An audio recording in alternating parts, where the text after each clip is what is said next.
So, nearly 100 years ago now, back in the 1930s, there was another race at Bathurst. And this is before the car racing.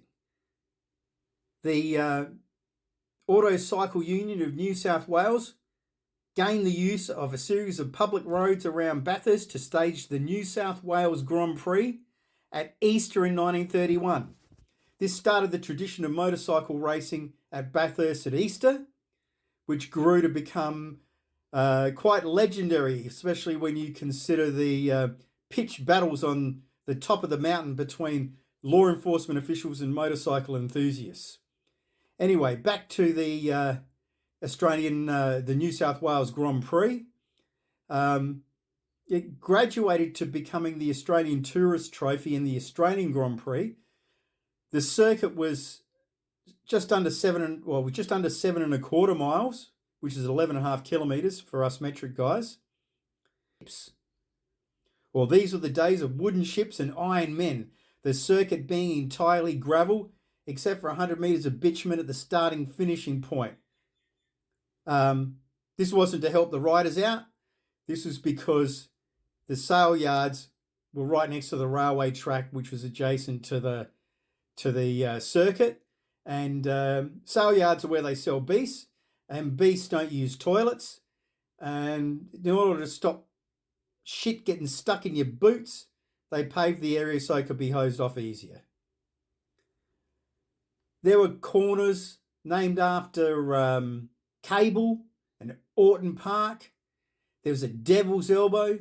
There was a Suicide Curve, which when I went to try and take a photograph of it, I reckon it's been knocked off. Anyway, so the New South Wales Grand Prix was held on 4th of April 1931 and there were 40 riders in it. It was 14 laps or 100 miles. So it was a pretty serious race. Imagine doing 100 miles on gravel at an average speed of just under 100 kilometres an hour, including that bloody Devil's Elbow. 32, they got more entries. In 33, the event was awarded the title of Australian Grand Prix. And then in 34, it became the Australian Tourist Trophy, like the Isle of Man Tourist Trophy. They must have held these bloody everywhere. Because in Bathurst like having a whinge, and they started to get up the organisers in opposing the races, and the police were apparently similarly disenchanted with the meeting. And I suppose having this over Easter was a bit of a problem back then because, we were a lot more pious and God-fearing. But the police seemed to have a bit of opposition to motorcycles in Bathurst. If you Google Bathurst motorcycle riots, it's worth watching. Anyway, by 1937, the average jumped up to 112.17 kilometres an hour, and that was over 10% faster than when they first run the race. Local groups are lobbying for the races to be abandoned on the grounds of safety and disruption to the community.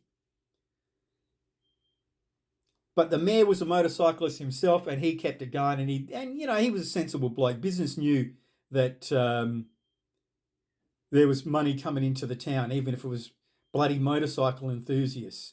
And it actually helped to leverage the creation of the Mount Panorama tourist drive, which they turned into a racetrack. And that's where they hold the bloody Bathurst 1000. So 100 years ago, just about coming up, motorcycle racing helped put the Bathurst 1000 where it is today.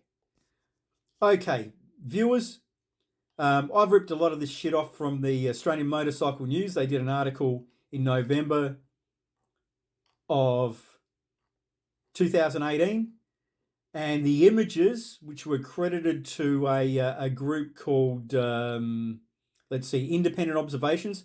I've searched for it. I can't find it. I'm using it. If Independent Observations has an issue with the image use, please let me know. I'm not trying to make money out of this. All I'm trying to do is help people get some more ideas about motorcycles, motorcycle racing, and about the bloody town of Bathurst. So good on yous. Thanks for watching again, both of yous, and stay tuned to the channel. I might do a bit more history shit. I've come across some stuff about the Battle of Britain that I found real interesting, so I might rip some of that shit off too. Good on yous.